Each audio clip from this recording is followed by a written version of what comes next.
நமஸ்காரம். உங்க கல்பனா ஸ்ரீகாந்த். மகர ராசி மற்றும் மகர லக்ன அன்பர்களுக்கு இந்த ஒரு வருடம், அதாவது பராபவ வருடம் எப்படி இருக்க போகுது அப்படின்றது தான் நம்ம தெளிவா பார்க்க போறோம். ஃபர்ஸ்ட் அண்ட் ஃபார்மோஸ்ட் மகர ராசி அன்பர்கள் சொல்றதே என்னன்னா, 3ஆம் வீட்டுக்கு சனி போயிடுச்சு, 7.5 சனி முடிஞ்சதுன்னு எல்லாரும் சொல்றீங்க. ஆனா முடிஞ்ச மாதிரி ஒரு அறிகுறி இல்லையே அப்படின்னு நிறைய பேர் கேட்டுட்டு இருக்கீங்க. ஆமா, நிறைய கன்ஜங்ஷன்ஸ் உங்களுக்கு வேற வேற மாதிரி ஓடிட்டே தான் இருக்கு. சரி, இதெல்லாம் விடிவு காலம் பிறக்குமா இந்த பராபவ வருடத்துல அப்படின்றது தெளிவா நம்ம பார்க்க போறோம். நம்ம சேனலை சப்ஸ்கிரைப் பண்ணலன்னா சப்ஸ்கிரைப் பண்ணிக்கோங்க. நான் சொல்லக்கூடிய விஷயங்கள் எல்லாமே எது எது காஷன்னு சொல்றேனோ அதெல்லாம் நோட் பண்ணி வச்சுக்கோங்க. சந்தோஷம்னு சொல்லக்கூடிய விஷயத்த ஜஸ்ட் லைக் தட் என்ஜாய் பண்ணிட்டு போயிட்டே இருங்க.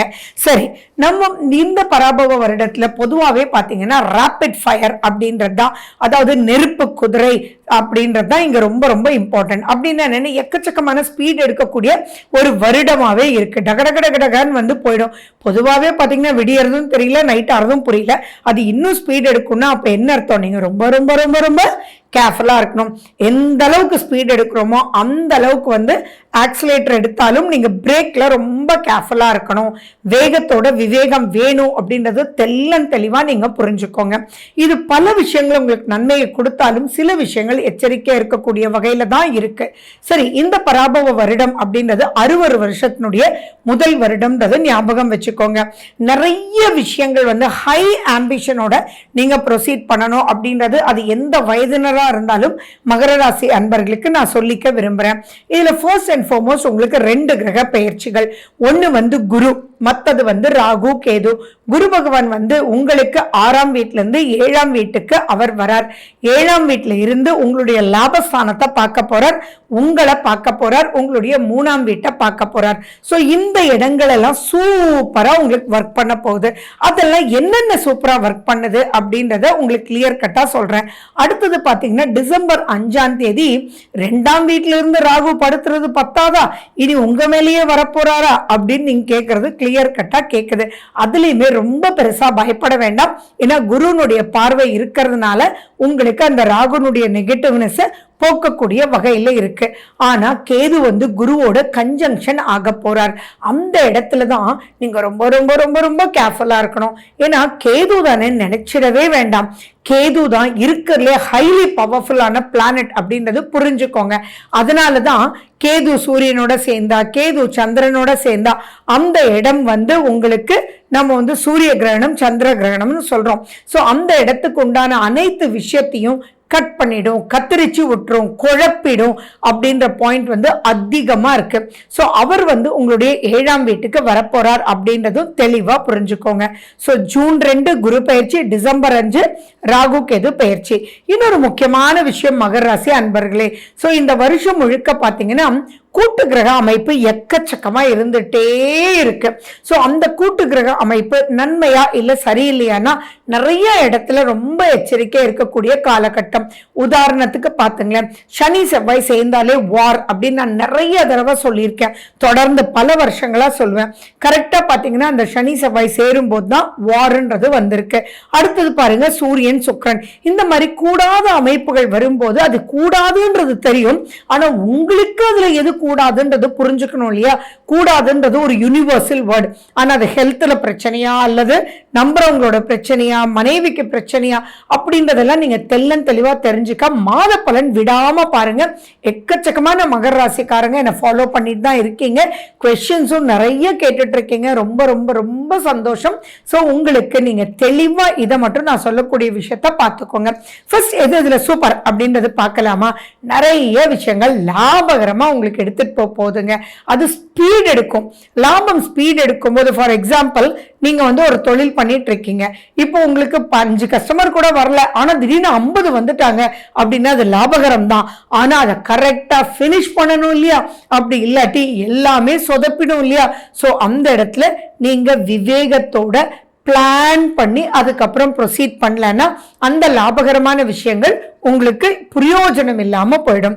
அதே மாதிரி 11ஆம் வீட்டுல குரு எடுக்கும்போது இன்வெஸ்ட் பண்ணலாமே, இது இப்படி பண்ணலாமே அப்படின்னு சொல்லி தேவையில்லாத லோன் வாங்கி இன்வெஸ்ட் பண்ண வைக்கும்.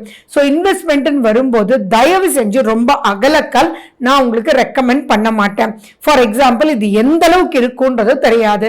அதே மாதிரி இது இவ்வளவு சூப்பரா இருக்கா, நிறைய அட்வர்டைஸ் பண்ணலாம்ப்பா அப்படின்னு சொல்லி நீங்க நிறைய எக்ஸ்பெண்டிச்சரும் நீங்க பண்ணிடக்கூடாது. ஸோ எதுலையுமே deep analysis is your winning secret அப்படின்றத ஞாபகம் வச்சுக்கணும். அதே மாதிரி நிறைய பேர் பார்த்தீங்கன்னா உங்களை புகழ்ந்து சூப்பரா சூப்பரா சூப்பரான்னு பேசுவாங்க. அப்போ புகழ்றாங்க அப்படின்னா அது ஏன் புகழ்றாங்க, அவங்களுக்கு என்ன அப்படின்றதும் பார்த்துக்கணும். திருஷ்டி அப்படின்றது எக்கச்சக்கமா வரக்கூடிய வாய்ப்புகள் இருக்கு.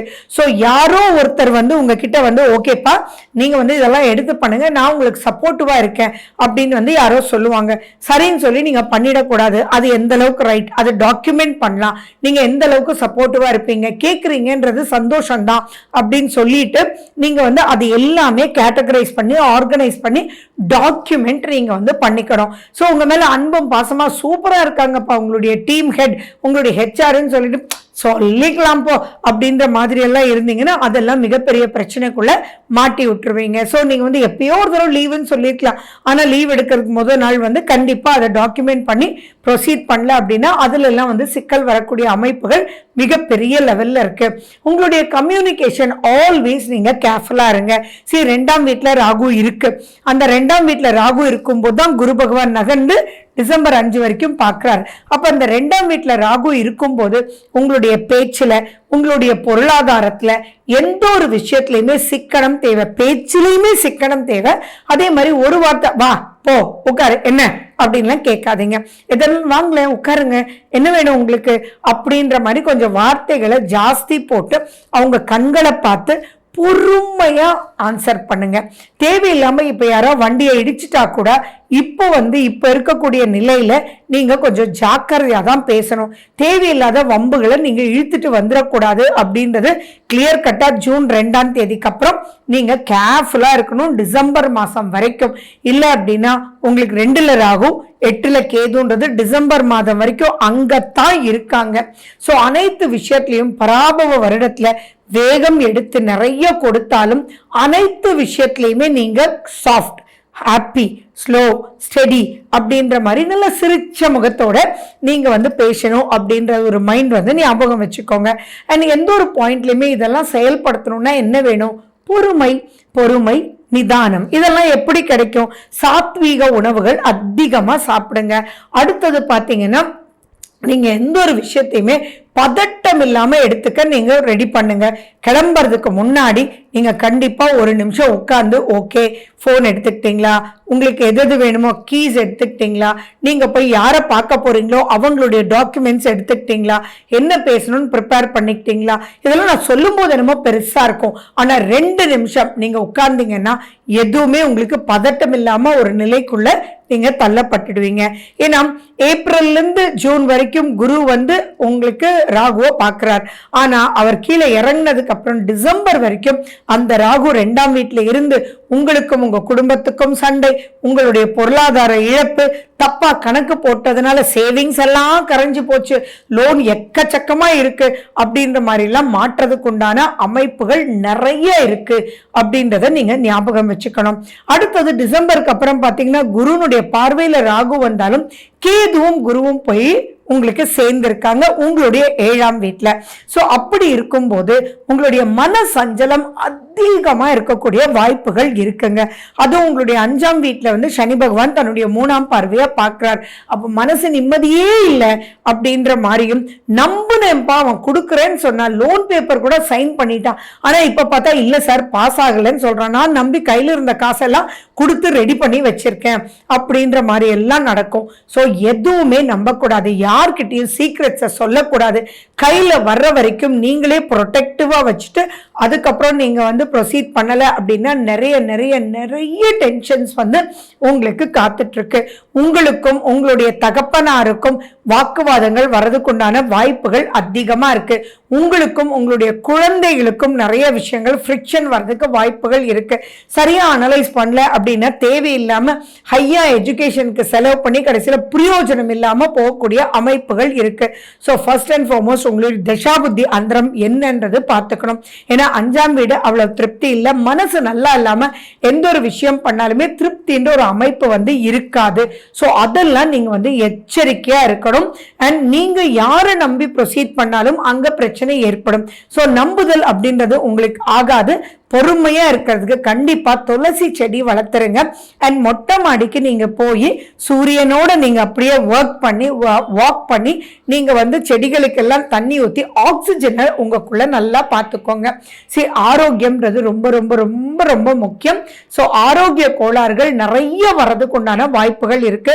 அலர்ஜி வர்றதுக்கு, ஃபுட் பாய்சனிங் வர்றதுக்கெல்லாம் வாய்ப்புகள் இருக்கு. இந்த காலகட்டத்தில் பிறக்கக்கூடிய குழந்தைகளும் ரொம்ப ரொம்ப கேர்ஃபுல்லா இருக்கணும். அலர்ஜி சம்பந்தமான தாக்குதல் இல்லாம பார்த்துக்கோங்க. நீங்க குழந்தைக்காக ஏதாவது முயற்சி எடுக்கிறீங்கன்னா தயவு செஞ்சு அவசரப்படாம சுய ஜாதகத்துல இருக்கக்கூடிய தசா புத்தி அந்தரம் எப்படி இருக்கு, உங்க சுய ஜாதகத்துல உங்களுடைய லைஃப் பார்ட்னருடைய ஜாதகத்துல இப்ப குரு சனி எப்படி இருக்கு பிறக்கும் போது அப்படின்றதெல்லாம் அனலைஸ் பண்ணி பிறகு செலவு பண்ணுங்க. ஏன்னா குழந்தைக்காக நிறைய பேர் போயிட்டு இருக்கீங்க, அது ரைட் தான். ஆனா நிறைய விரயங்கள், நிறைய உடல் வேதனைகள் அங்க இருக்கு. அந்த வேதனைக்குள்ள பொருளாதாரமும் உடலும் வேதனைப்படாம பாத்துக்கிறதுக்கு இதெல்லாம் அனலைஸ் பண்ணிட்டு பிறகு ப்ரொசீட் பண்ணுங்க. சனி பகவான் தான் உங்களுடைய ராசிநாதன். ஸோ பொறுமையா நியாயத்தோட கரெக்டா ப்ரொசீட் பண்ணும்போது அந்த சனி பகவான் 3ஆம் வீட்டுல இருக்கிறதுனால ஃபண்டாஸ்டிக்கா உங்களை கைட் பண்ணுவார். ஸோ வேண்டியது இங்க patience and deep analysis. So wish you good luck. வாழ்க வளமுடன். நன்றி, வணக்கம்.